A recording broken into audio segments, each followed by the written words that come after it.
hidup yang diberikannya. Dengan pasti, dengan iman, nyatakan kekuatannya, kedahsyatannya di hidupku.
bilang engkau luar biasa.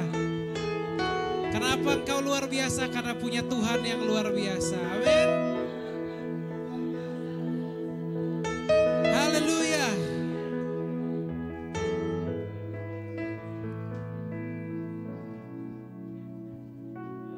Semua siap memuji Tuhan, amin. Haleluya. Mari kita bersorak buat Dia.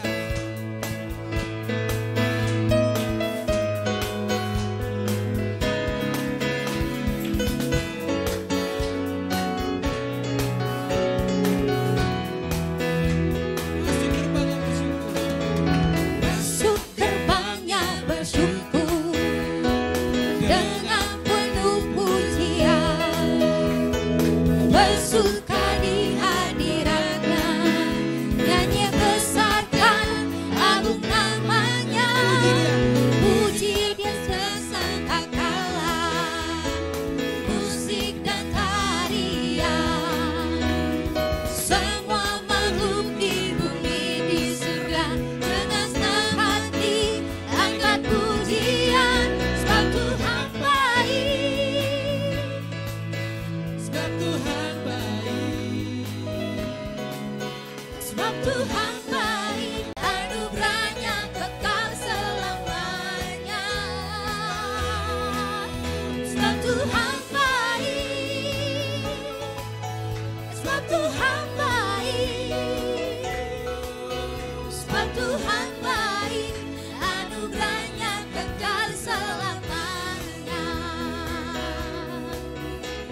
Tuhan baik, anugerahnya kekal selamanya.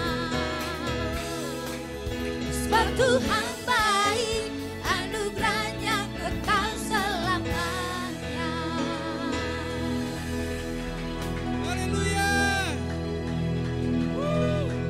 Mari kita sorakan haleluya. 1, 2, 3. Haleluya. Haleluya. Haleluya. Allah itu baik, amin. Amin. Haleluya.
Semua di sini percaya Tuhan selalu ada bersama kita di setiap musim hidup kita. Amin.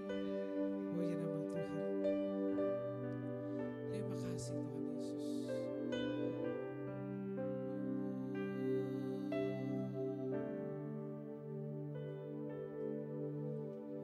Engkau ada bersamaku di setiap musim hidupku.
Mari kita berdoa.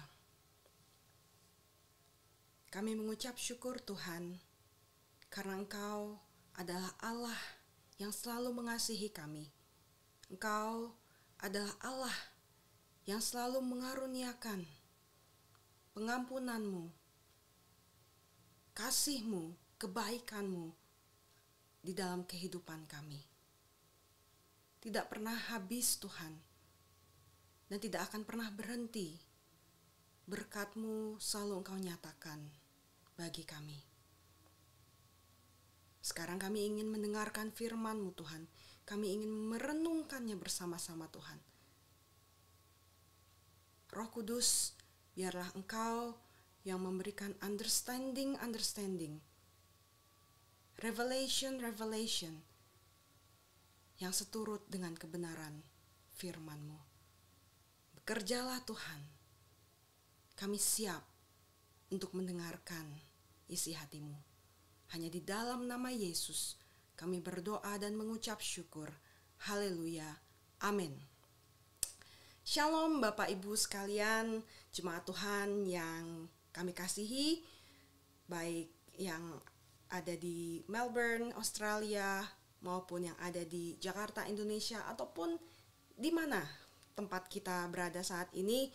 Saya yakin dan percaya sukacita, damai sejahtera Tuhan ada bersama-sama dengan kita saat ini. Perkenalkan saya atas nama pribadi mengucapkan selamat tahun baru 2024. Dan saya yakin dan percaya, saya berdoa bahwa ada perkenanan Tuhan bagi kita semua di tahun yang baru ini. Dan biarlah kasih-Nya itu dapat selalu kita sadari. Kasih-Nya itu dapat kita nyatakan kepada orang lain. Kasih-Nya dapat kita deklarasikan bahwa Ia adalah Allah Immanuel, Allah yang tidak pernah meninggalkan kita. Apapun yang kita rencanakan pada tahun ini Bapak Ibu, biarlah semuanya kita serahkan ke dalam tangan Tuhan. Kita tunduk, kita patuh akan apa yang menjadi kehendak Tuhan. Biarlah rencana Tuhanlah yang jadi dalam kehidupan kita. Haleluya. Bapak Ibu sekalian, pada hari ini saya akan membawakan firman Tuhan yang diambil dari Daniel, kitab Daniel, pasalnya yang pertama. Saya akan ajak Bapak Ibu untuk baca dari ayat yang pertama sampai ayat yang ke-20. Meskipun mungkin nanti kita akan fokus hanya di beberapa ayat terakhir, tapi biarlah kita bisa mendapatkan understanding secara konteks dengan penuh. Jadi tidak missing di sana sini ya Bapak Ibu. Firman Tuhan pada hari ini akan saya beri judul Tidak Ada Kompromi. Mari Bapak Ibu kita buka Alkitab kita bangkit berdiri untuk menghormati firman Tuhan yang akan kita baca bersama-sama. Daniel pasal yang pertama, saya ajak Bapak Ibu untuk kita baca dari ayat yang pertama. Pada tahun yang ketiga pemerintahan Yoyakim Raja Yehuda, datanglah Nebukadnezar Raja Babel ke Yerusalem lalu mengepung kota itu. Tuhan menyerahkan Yoyakim Raja Yehuda dan sebagian dari perkakas-perkakas di rumah Allah ke dalam tangannya. Semuanya itu dibawanya ke tanah Sinear, ke dalam rumah dewanya. Perkakas-perkakas itu dibawanya ke dalam perbendaharaan dewanya. Lalu raja bertitah kepada Aspenas, kepala istananya, untuk membawa beberapa orang Israel yang berasal dari keturunan raja dan dari kaum bangsawan, yakni orang-orang muda yang tidak ada sesuatu celah, yang berperawakan baik, yang memahami berbagai-bagai hikmat, berpengetahuan banyak, dan yang mempunyai pengertian tentang ilmu, yakni orang-orang yang cakap untuk bekerja dalam istana raja, supaya mereka diajarkan tulisan dan bahasa orang Kasdim. Dan raja menetapkan bagi mereka pelabur setiap hari dari santapan raja dan dari anggur yang biasa diminumnya. Mereka harus dididik selama 3 tahun dan sesudah itu mereka harus bekerja pada raja. Di antara mereka itu ada juga beberapa orang Yehuda, yakni Daniel, Hananya, Misael, dan Azaria. Pemimpin pegawai istana itu memberi nama lain kepada mereka.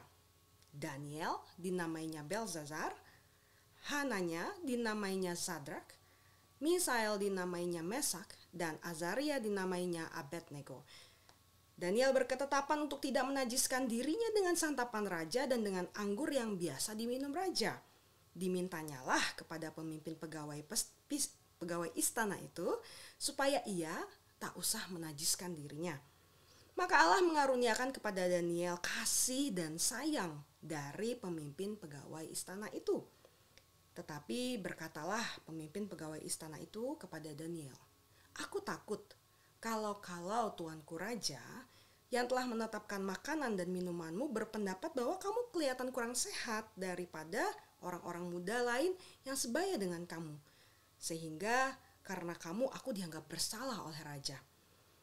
Kemudian berkatalah Daniel kepada penjenang yang telah diangkat oleh pemimpin pegawai istana untuk mengawasi Daniel, Hananya, Misael, dan Azaria. Ayat 12, "Adakanlah percobaan dengan hamba-hambamu ini selama 10 hari, dan biarlah kami diberikan sayur untuk dimakan dan air untuk diminum. Sesudah itu bandingkanlah perawakan kami dengan perawakan orang-orang muda yang makan dari santapan raja. Kemudian perlakukanlah hamba-hambamu ini sesuai dengan pendapatmu." Didengarkannya lah permintaan mereka itu, lalu diadakanlah percobaan dengan mereka selama 10 hari. Setelah lewat 10 hari ternyata perawakan mereka lebih baik dan mereka kelihatan lebih gemuk daripada semua orang muda yang telah makan dari santapan raja. Kemudian penjenang itu selalu mengambil makanan mereka dan anggur yang harus mereka minum, lalu memberikan sayur kepada mereka. Kepada keempat orang muda itu Allah memberikan pengetahuan dan kepandaian tentang berbagai-bagai tulisan dan hikmat, sedang Daniel juga mempunyai pengertian tentang berbagai-bagai penglihatan dan mimpi. Setelah lewat waktu yang ditetapkan raja bahwa mereka sekalian harus dibawa menghadap, maka dibawalah mereka oleh pemimpin pegawai istana itu ke hadapan Nebukadnezar. Raja bercakap-cakap dengan mereka, dan di antara mereka sekalian itu tidak didapati yang setara dengan Daniel, Hananya, Misael, dan Azaria. Maka bekerjalah mereka itu pada raja. Dalam tiap-tiap hal yang memerlukan kebijaksanaan dan pengertian yang ditanyakan raja kepada mereka, didapatinya bahwa mereka 10 kali lebih cerdas daripada semua orang berilmu dan semua ahli jampi di seluruh kerajaannya. Amin. Bapak Ibu, saya mungkin dengan singkat akan memberitahu tentang background ya dari keadaan bangsa Yehuda pada saat itu. Jadi setelah pemerintahan Raja Salomo, bangsa Israel itu terpecah menjadi 2 bagian, 2 kerajaan yang berbeda. Kerajaan yang di utara itu disebut Israel dan kerajaan yang di selatan disebut Yehuda. Nah, kita akan fokus di bangsa Yehuda ya, kerajaan Yehuda dulu. Dari 20 raja yang memerintah di kerajaan Yehuda, Alkitab mengatakan bahwa hanya 7 raja yang dianggap sebagai raja yang saleh. Sedangkan raja-raja sisanya, raja-raja yang lain adalah raja-raja yang wicked, yang tidak taat pada Tuhan, tidak dapat memimpin bangsanya untuk hidup di dalam perintah Tuhan. Dalam Yeremia 7 ayat 5 sampai 7, kita baca Yeremia 7 ayat 5 sampai 7. Melainkan jika kamu sungguh-sungguh memperbaiki tingkah lakumu dan perbuatanmu, jika kamu sungguh-sungguh melaksanakan keadilan di antara kamu masing-masing, tidak menindas orang asing, yatim dan janda, tidak menumpahkan darah orang yang tak bersalah di tempat ini, dan tidak mengikuti Allah lain yang menjadi kemalanganmu sendiri, maka aku mau diam bersama-sama kamu di tempat ini, di tanah yang telah kuberikan kepada nenek moyangmu dari dahulu kala sampai selama-lamanya. Ada peringatan bagi bangsa Yehuda bahwa jika mereka terus melanggar perintah Tuhan dan menyembah dewa-dewa lain, Tuhan yang lain, maka Tuhan akan membiarkan musuh menaklukkan mereka. Tapi di dalam janji yang sama itu, nubuatan yang sama, Tuhan itu juga berkata bahwa jika bangsa Yehuda kembali kepadanya, Allah akan mengizinkan mereka untuk tinggal di tempat itu selama-lamanya. Namun apa yang terjadi? Penduduk bangsa Yehuda, mereka terus melanggar perintah Tuhan. Mereka menyembah Tuhan yang lain. Sehingga mereka tidak mengikuti perintah Tuhan. Mereka tidak menaati hukumnya Musa. Sampai pada akhirnya selama 23 tahun Tuhan sudah bersabar. Tetapi tidak ada pertobatan yang terjadi. Kehancuran yang dijanjikan Tuhan datang dalam bentuk Raja Nebukadnezar seperti yang dinubuatkan oleh Nabi Yeremia. Di Yeremia 25 ayat 8 sampai 9 tertulis,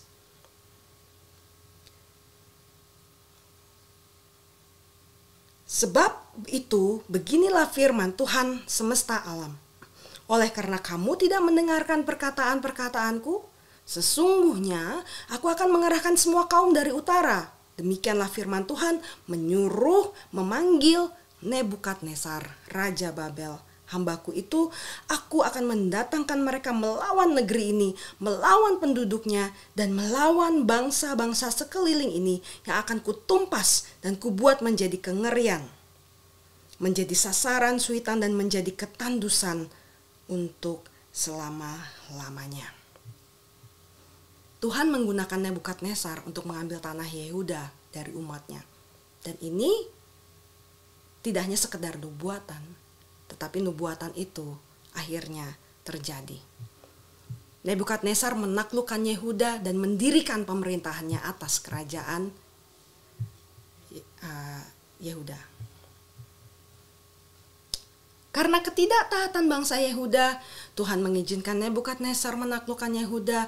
Nebukadnezar mengambil semua barang dari bait suci, menempatkan barang-barang yang kudus itu bersama dengan barang-barang dewa-dewanya. Seperti yang tadi kita sudah baca di Daniel pasal yang pertama. Hal ini sebenarnya menunjukkan apa? Kendali penuh Nebukadnezar atas Yehuda. Gak cuman atas tanah mereka, tapi juga atas Tuhannya.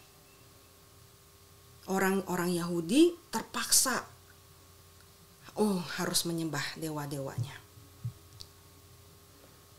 Nah, untuk sepenuhnya menaklukkan Yehuda dan untuk menambah kepemimpinan di istananya, Nebukadnezar mengambil orang-orang Yahudi yang terbaik, yang paling cerdas, dan secara halus memaksa mereka untuk mempelajari adat istiadatnya Babilonia dan bekerja untuk kerajaannya Babilonia.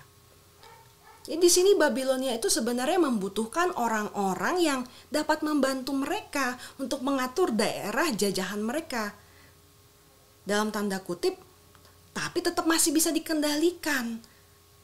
Atau kata lainnya, mereka itu sebagai boneka atau puppetnya Raja Nebukadnezar.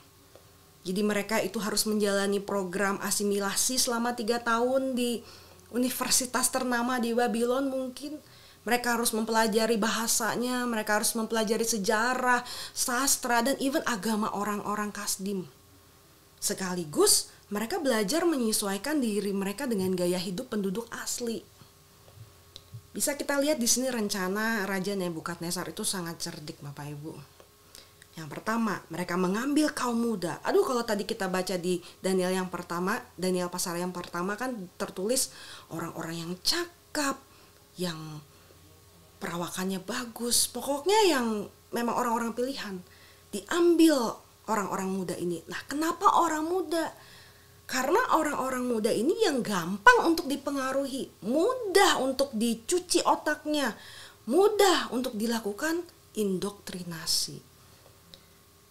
Mereka diambil, mereka dijauhkan dari mentor mereka, dari orang kakak-kakak spiritual atau orang tua spiritual mereka. Mereka dibawa ke Babylon supaya apa?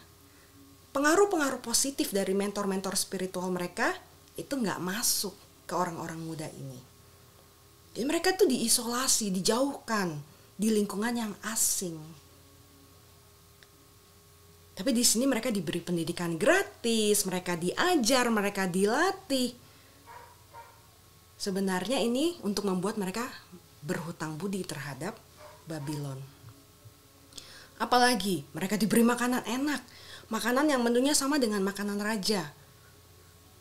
Dan mereka mungkin digoda dengan kekayaan dan kekuasaan yang ditawarkan oleh kerajaan Babylon.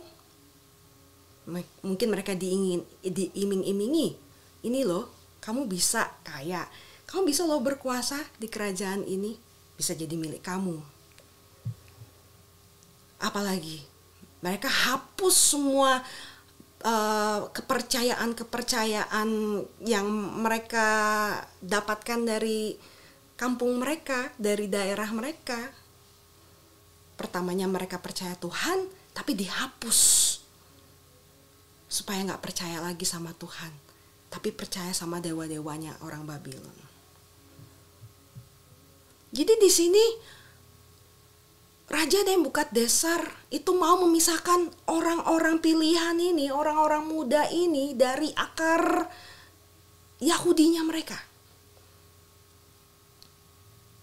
Babel itu menginginkan mereka supaya tidak lagi mengingat atau memikirkan asal mereka yang sebenarnya.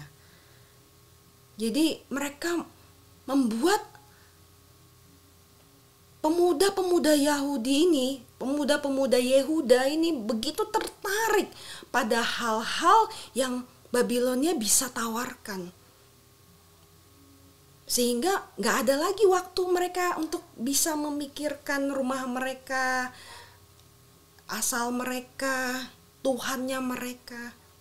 Mungkin kalau dalam peribahasa Indonesia, kacang lupa akan kulitnya. Bapak Ibu ingat gak kalau di dalam kitab Keluaran, dulu penguasa Israel di Mesir itu memaksa bangsa Israel untuk bekerja keras membuat batu bata. Itu caranya bangsa Mesir. Tapi orang Babilonia itu menggunakan cara yang lain. Mereka ramah, mereka baik hati, mereka menawarkan kenyamanan-kenyamanan yang bisa ditawarkan, yang bisa didapatkan di Babilonia. Mereka bilang, kami akan memberimu kehidupan yang baik, makanan yang enak, uangmu bisa banyak loh, kamu bisa dapat pekerjaan yang tetap, atau kamu bisa dipromosiin, dan kamu bisa berkuasa. Wah, pokoknya keadaan kamu akan lebih baik deh daripada saudara-saudaramu yang ada di kota asalmu. Itu yang ditawarkan. Kira-kira kita bisa relate gak Bapak Ibu dengan keadaan kita sekarang ini? Hampir sama kalau saya bisa bilang ya. Nah, di dalam bagian ini kita diperkenalkan kepada 4 nama pemuda penting Yehuda. Daniel, Hananya, Mishael, dan Azariah. Mungkin Bapak Ibu lebih mengenal nama Babylon mereka. Nama teman-temannya. Jadi kalau Daniel namanya Belzazar, Hananya, Mishael, dan Azariah diberi nama siapa? Sadrak, Mesak, dan Abednego. Menarik Bapak Ibu. Kalau kita mau kulik sedikit arti nama mereka, arti nama Ibrani mereka, dan arti nama Babylon mereka. Daniel adalah Tuhan, adalah hakim. Dalam bahasa Ibraninya artinya. Sedangkan Belteshazzar itu semoga Bel melindungi hidupnya. Bel itu siapa? Nabinya orang Babylon. Hananya, Yahweh Maha Pemurah. Menjadi siapa? Sadrak. Perintah aku. Aku ini siapa? Dewanya orang Babylon. Mishael, siapakah yang seperti Tuhan? Menjadi siapa? Mesak. Kembali lagi, siapakah aku? Nabinya orang Babylon. Azaria, yang ditolong Yahweh. Menjadi siapa? Abednego, hambanya Nebo. Nebo, nabinya Babylon. Jadi nama Ibrani di sini mereka berbicara tentang Tuhannya yang benar. Tuhan yang hidup. Tapi nama mereka diubah untuk berbicara tentang siapa? Dewa-dewa Babilonia. Kita bisa lihat di sini Bapak Ibu, Daniel itu tinggal di komunitas yang tidak menghormati Tuhan. Ada godaan di sekelilingnya seperti yang tadi saya sudah sampaikan. Sistem pendidikan yang ditawarkan mencuci otak orang-orang muda ini untuk percaya pada hal-hal yang tidak benar. Hal-hal yang kebenarannya tidak datang dari Tuhan. Dan mungkin juga ada tekanan yang sangat besar. Untuk apa? Mereka menyesuaikan diri dengan masyarakat di sekitar mereka. Sehingga mereka menjadi orang yang dapat diterima oleh lingkungan mereka. Poin yang pertama Bapak Ibu saya mau perkatakan di sini. Pada saat Daniel diperintahkan untuk memakan makanan yang sama dengan makanan raja, Daniel memutuskan untuk tidak menajiskan dirinya sendiri. Apakah ini keputusan yang mudah bagi Daniel? Saya yakin dia tahu pasti bahwa kemungkinan besar akibat dari ketidaktaatan dia terhadap perintah raja adalah kematian. Karena raja bisa melakukan apa saja.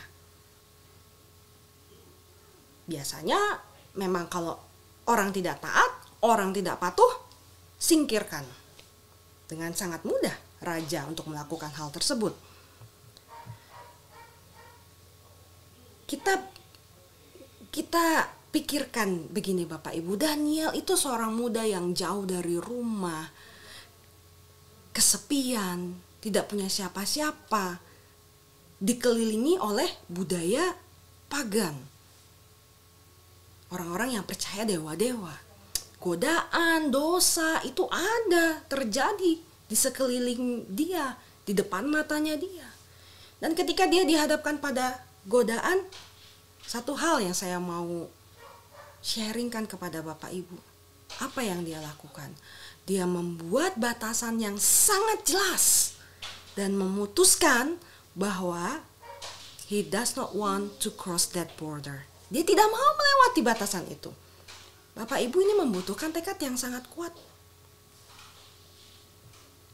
Satu hal, keputusan yang diambil oleh Daniel bukanlah reaksi dari perasaan atau emosi.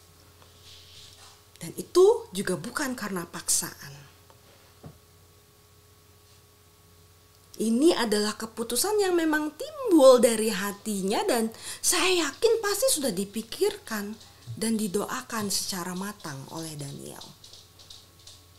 Bagi Daniel, prinsip dan kebenaran firman Tuhan sangatlah penting. Keluaran pasal 23 ayat 2.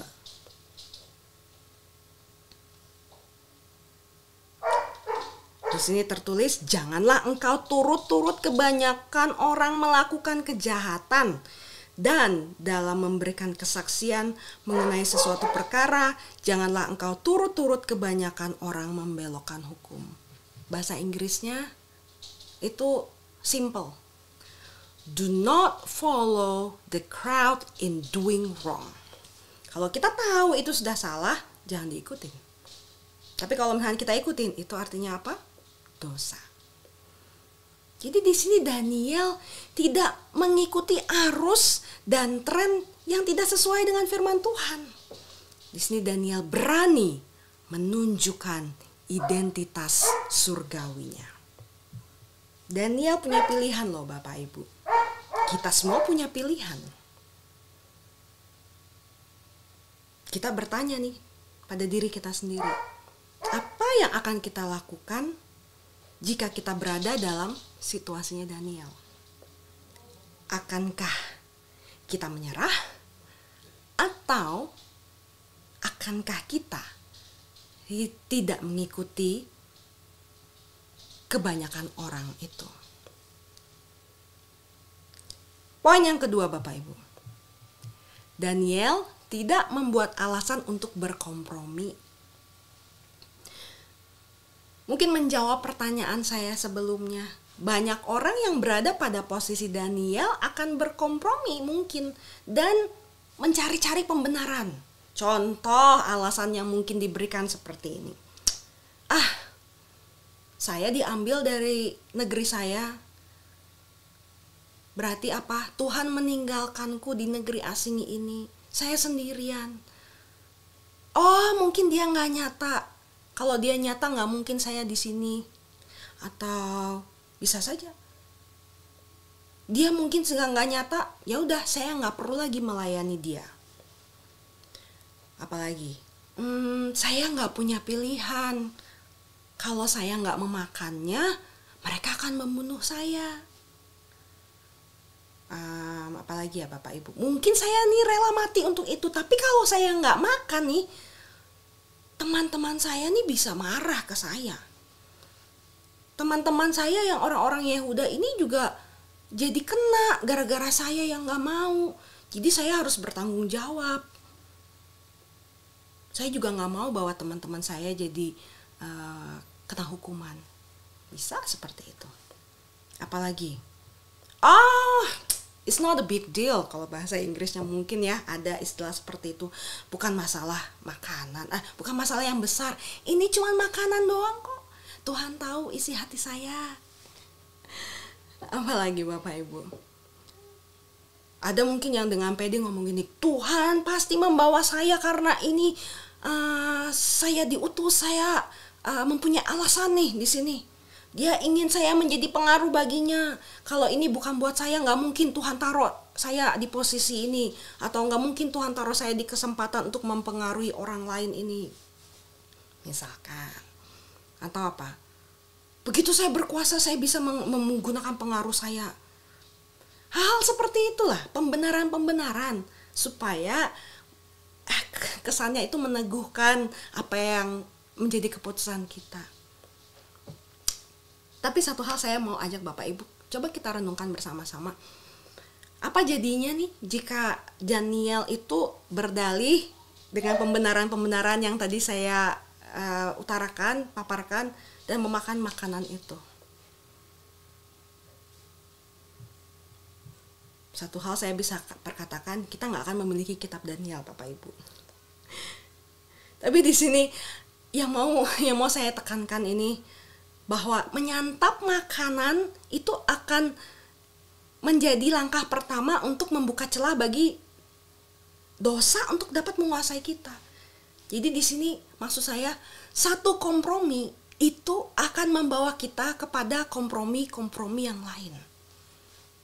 Maka dari itu, saya dan suami saya kalau misalkan lagi sama anak-anak muda selalu menggunakan, ya gak selalu juga sih, tapi kita sering lah menggunakan kata istilah, jangan kasih celah, jangan kasih kendor.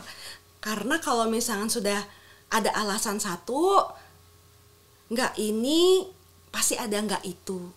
Wah, itu yang bahaya Bapak Ibu. Di sini saya bisa perkatakan Daniel itu melatih hikmat yang Tuhan berikan saat dia itu mempertahankan pendirian dan keputusannya.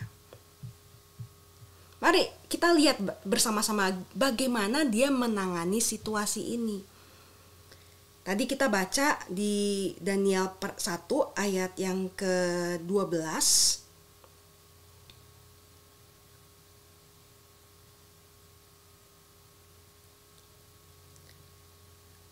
Dia berkata tentang adakanlah percobaan dengan hamba-hambamu ini selama 10 hari dan biarlah kami diberikan sayur untuk dimakan dan air untuk diminum dan seterusnya. Nah, sebelum itu Bapak Ibu, sebelum ada perkataan adakanlah, percobaan dengan hamba-hambamu ini. Jadi setelah Daniel itu mengambil keputusan untuk tidak mengambil bagian makanan yang sama dengan raja, dia itu menyampaikan hal itu kepada pemimpin pejabat istana, tapi tidak dengan keangkuhan. Karena biasanya kalau kita merasa kita ini benar, kita merasa kita ini yang righteous, jadi apa yang kita perkatakan itu adalah yang paling benar. Ya di sini memang Daniel paling benar, tapi dia nggak angkuh pada saat dia mengutarakan keputusannya. Mungkin di ayat yang saya bisa point out di sini. Di ayat yang ke-8, Daniel berketetapan untuk tidak menajiskan dirinya dengan santapan raja dan dengan anggur yang biasa diminum raja. Dimintanyalah kepada pemimpin pegawai istana itu supaya ia tak usah menajiskan dirinya. Di sini Daniel menunjukkan beberapa sikap yang bisa kita tanut. Yang pertama, ada kerendahan hati. Bapak Ibu, di sini Daniel minta izin loh. Dia nggak yang terus gitu, bodoh amat, itu kan perintah raja, aku mau ngikutin perintah Tuhan, cuek aja, gak usah kasih tahu, yang penting aku ngelakuin apa yang Tuhan mau atas diri saya. Tapi di sini nggak seperti itu. Daniel minta izin, Bapak Ibu. Kemudian apa lagi? Ada kebijaksanaan, karena kan terus gitu pemimpin pejabat istananya bilang, aduh kamu kalau seperti itu nanti saya yang bisa dimarahin oleh raja kalau misalkan kamu itu jadinya gak sehat. Tapi di sini ada kebijaksanaan. Di ayat 12 yang tadi saya bacakan, dia mengusulkan sebuah tes atau suatu ujian. Dia tahu bagaimana dunia itu tuh fokusnya itu pada hasil. Jadi dia itu mencoba untuk mengusulkan sesuatu yang bisa beneficial, gak cuman buat diri dia tapi juga buat orang lain. Apalagi Bapak Ibu, kalau tadi ada kerendahan hati, ada kebijaksanaan. Selanjutnya Daniel punya iman. Daniel beriman bahwa Tuhan yang akan membuat tes atau ujian itu berhasil. Ada satu hal lagi yang bisa kita pelajari dari Daniel. Ada ketekunan. Ketika pemimpin pejabat istana itu menolak kan, tadi karena ketakutan ya, khawatir. Daniel tuh gak menyerah. Makanya di ayat 12 itu ditulis, di ayat yang ke-11, kemudian berkatalah Daniel kepada penjenang yang telah diangkat pemimpin pegawai istana untuk mengawasi Daniel, Hananya, Misael, dan Azaria. Jadi pertama dia ngomong ke pemimpin pegawai istana, pemimpin pegawai istananya takut, kemudian dia akhirnya berkata langsung kepada penjenang yang dipilih oleh pemimpin pejabat istana. Di sini apa? Kita bisa belajar banyak bahwa sebenarnya untuk memecahkan masalah itu bisa dengan hikmat Tuhan. Ketika dunia menggoda kita, seringkali kita tuh menyerah gitu aja. Atau mungkin kita menanggapinya dengan arogansi yang sangat tinggi dan menganggap hanya kitalah yang benar.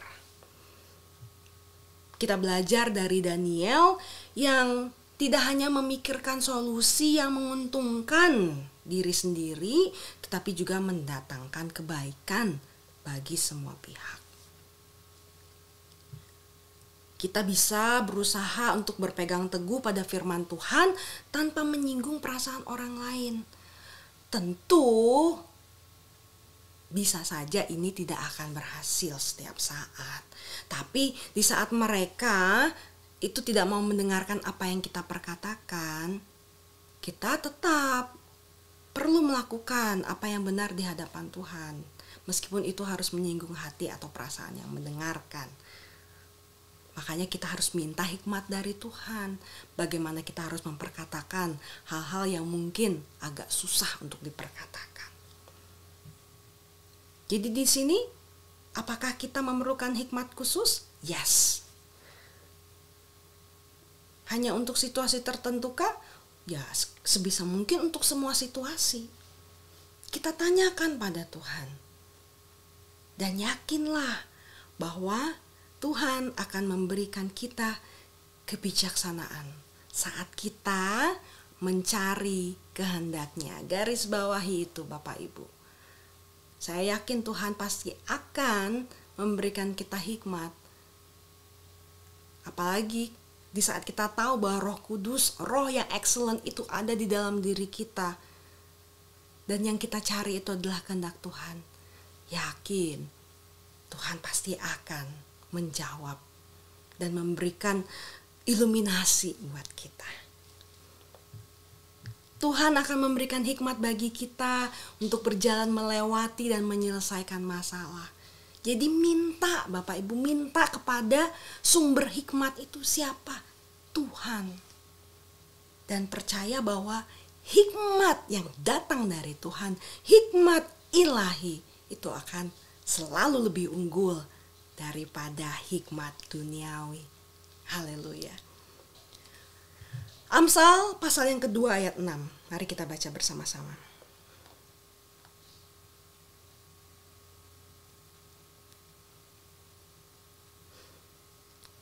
Karena Tuhanlah yang memberikan hikmat.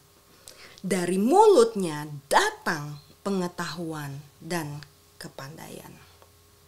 For the Lord gives wisdom. From His mouth come knowledge and understanding. Mau pandai Bapak Ibu? Datang ke Tuhan. Mau memiliki pengetahuan yang luas? Datang ke Tuhan. Cari di firman Tuhan. Pasti roh yang excellent itu akan mengajarkan kita lebih lagi. Bapak Ibu, kita bisa lihat di sini bahwa ketidaktaatan Daniel kepada raja itu sebenarnya bukan hanya semata-mata pantang daging atau pantang minum anggur. Karena sebenarnya sebelum pembuangan Daniel itu pasti, jadi sebelum pembuangan, sebelum diambil dari kampungnya, Daniel dan teman-temannya itu pasti mengonsumsi daging juga dan anggur. Karena mereka itu kan orang yang noble, istilahnya apa ya, keturunan bangsawan. Jadi pasti mereka itu makan makanan yang enak sebelum mereka diambil, sebelum mereka diungsikan ke Babilonia. Mereka makan daging pilihan, mereka makan anggur yang pilihan. Karena mereka adalah Yahudi yang terpandang. Dan di sini sebenarnya setelah Daniel itu menjadi pejabat tinggi Babylon, mereka itu ya Daniel itu mengonsumsi daging dan anggur lagi. Jadi nggak cuman ini, kita nggak jangan fokuskan diri kita kepada apa yang Daniel makan gitu, nggak juga. Di sini saya mau sharingkan bahwa ini sebenarnya kesempatan. Jadi cerita Daniel ini adalah tentang kesempatan bagi Daniel untuk menunjukkan identitas atau statusnya sebagai umat pilihan Tuhan. Umat pilihan Tuhan yang memiliki heavenly lifestyle. Dan yang lebih penting, di sini Daniel memberikan ruang buat Tuhan. Untuk apa? Untuk bekerja dan menyatakan kuasanya. Saya ada baca beberapa artikel. Jadi di sini kalau nggak ada pertanyaan ya, berapa lama sih efek diet pada wajah seseorang itu akan kelihatan?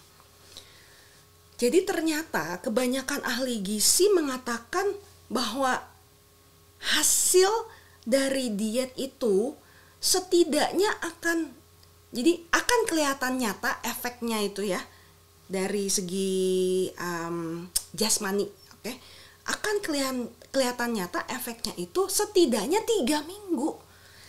Jadi menurut hasil research, dan mungkin saya akan bisa bilang menurut mata jasmani kita, menurut sudut pandang duniawi kita, 10 hari Bapak Ibu. Karena kan di sini Daniel bilang kasih waktu 10 hari. Jadi 10 hari itu bagi saya itu bukan waktu yang cukup loh sebenarnya untuk menunjukkan sesuatu yang dapat dilihat oleh kasat mata kita, yang dapat dilihat oleh kasat mata pemimpin pejabat istana. Tapi apa yang terjadi hasilnya? Di Daniel yang pertama seperti yang tadi kita sudah baca, Daniel dan kawan-kawannya jelas lebih sehat setelah 10 hari itu dibandingkan dengan orang-orang yang sama mudanya, sama gantengnya, malah mereka itu makan makanan raja. Wow. Jadi apa yang bisa kita lihat? Terbukti bahwa hanya Tuhan Allah lah yang dapat memberikan hasil yang di luar akal ini. Daniel mempunyai iman yang begitu kuat kepada Tuhan bahwa Tuhan yang dapat dan akan bertindak. Karena di sini Daniel taat sama Tuhan. Daniel melakukan kehendaknya, kehendak Tuhan. Maka dari itu Daniel punya iman bahwa Tuhan akan bertindak. Jadi ini bukan tentang dia, tapi lebih kepada tentang Daniel yang mengizinkan Tuhan untuk bekerja dengan caranya Tuhan yang tidak terselami. Dengan waktunya Tuhan, bukan waktunya Daniel. Allah lah yang bekerja dalam kehidupan Daniel, mendatangkan kebaikan bagi Daniel, dan pada akhirnya membawa kemuliaan bagi Allah sendiri. Setelah 3 tahun, pejabat yang bernama Aspenas itu, pemimpin pegawai istana, menyerahkan mereka kepada raja. Dan apa yang terjadi? Mereka mengalahkan semua orang yang telah dilatih oleh istana. Raja yang tidak mencintai orang Yahudi, yang awalnya tidak percaya sama Tuhan Yahudi, itu bisa melihat dengan jelas bahwa keempat pemuda ini jauh lebih siap untuk melayani, untuk bekerja di istana raja ini dibandingkan siapapun.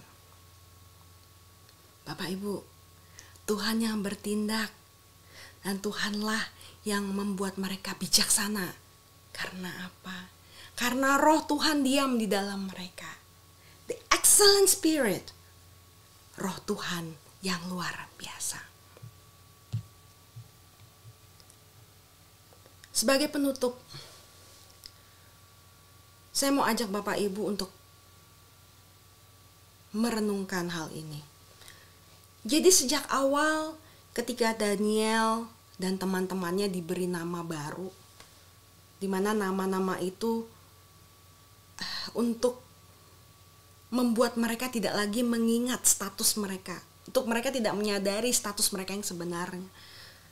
Di sini Daniel dan teman-temannya menunjukkan keteladanan iman.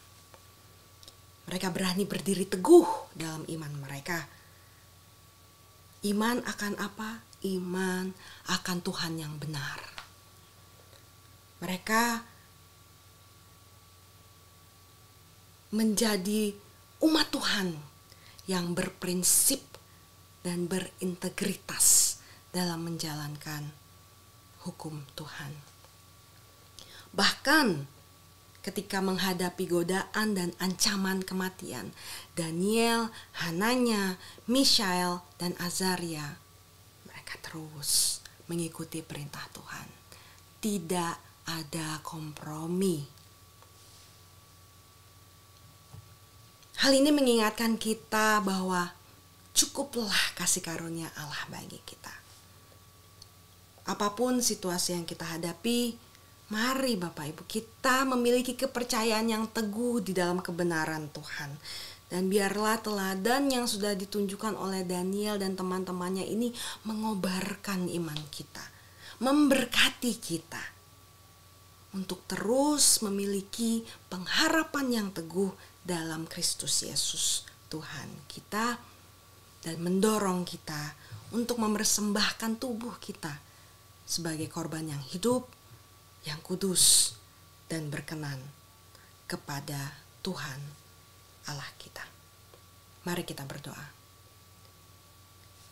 Kami mengucap syukur Tuhan untuk firman yang sudah kami dengarkan, untuk firman yang sudah Engkau berikan bagi kami. Lewat ketaatan Daniel, Tuhan, kami mau untuk belajar, untuk menyadari bahwa ada roh Tuhan tinggal di dalam kami. Dan roh itu akan memberikan kebijaksanaan bagi kami. Sehingga kami Tuhan bisa excellent. Apapun yang kami perbuat Tuhan berhasil. Kami mendapatkan favor Tuhan. Tidak hanya dari Engkau, tapi dari manusia yang berada di sekeliling kami. Tuhan, dalam situasi dunia ini Tuhan, yang penuh dengan godaan, banyak sekali hal-hal yang ditawarkan Tuhan oleh dunia ini untuk menggoyahkan iman kami, untuk membuat kami following the crowd. Tapi kami mohon Tuhan, kami meminta di dalam nama-Mu, Engkau yang memimpin kami, dan kami mau Tuhan untuk terus dipimpin, untuk terus mau mengikuti Engkau. Dan kami mau Tuhan untuk terus diajar, dididik, supaya Tuhan iman kami tetap berkobar-kobar dan iman kami akan tetap teguh sampai pada akhirnya nanti. Mengucap syukur Tuhan. Pada kesempatan ini kami juga mau berdoa bagi keluarga terdekat kami, orang-orang yang terdekat Tuhan dalam kehidupan kami.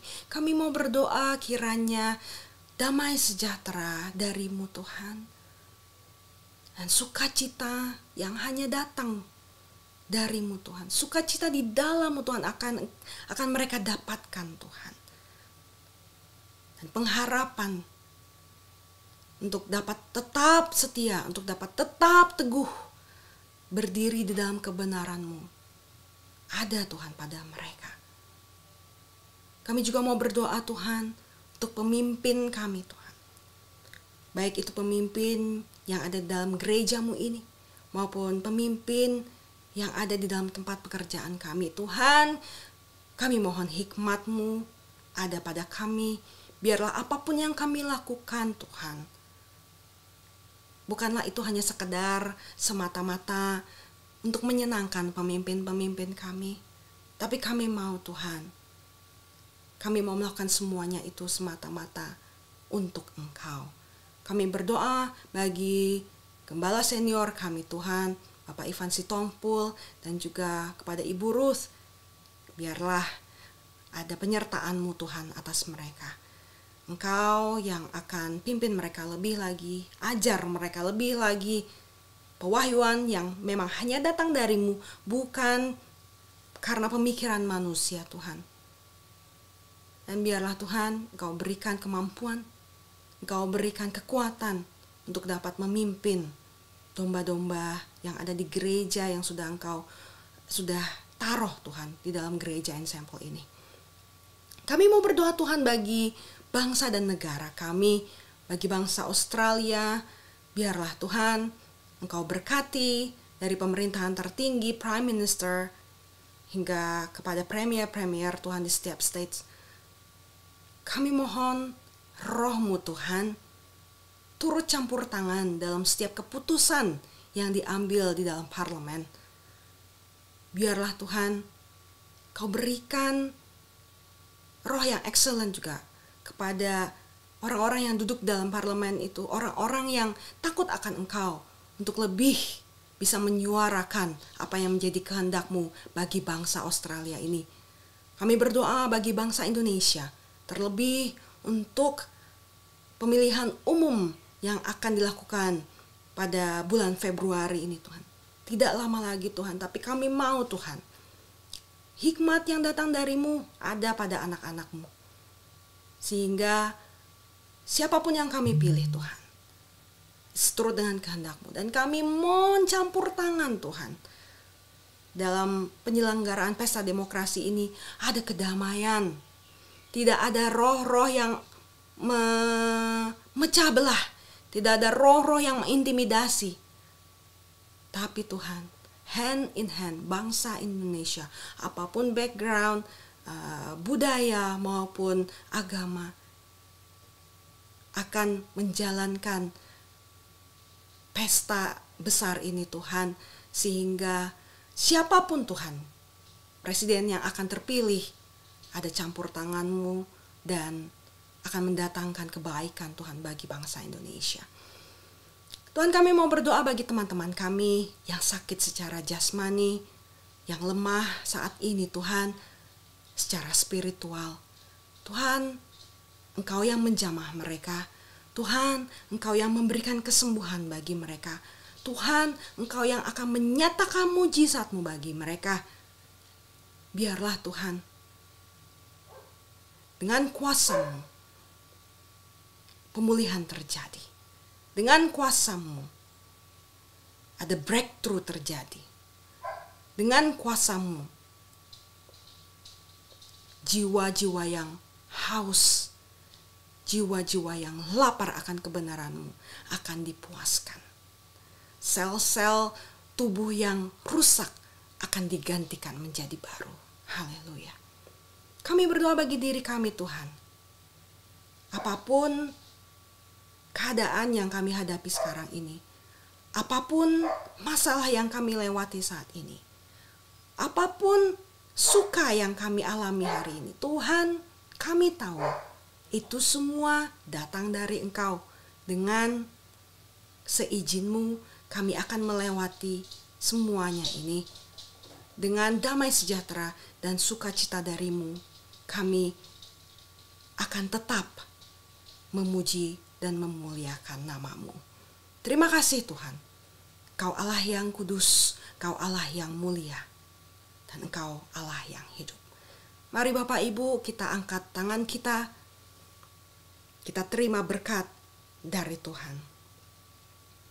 Kasih dari Allah Bapa, karunia dari Tuhan kita Yesus Kristus, dan persekutuan dengan Roh Kudus akan menyertai kita, memampukan kita, membakar iman kita, sehingga kita dapat tetap berdiri teguh, tidak berkompromi, dan sampai akhirnya nanti Tuhan datang kedua kalinya, Dia akan mendapati kita setia. Biarlah kita semua yang percaya, kita perkatakan, haleluya, amin.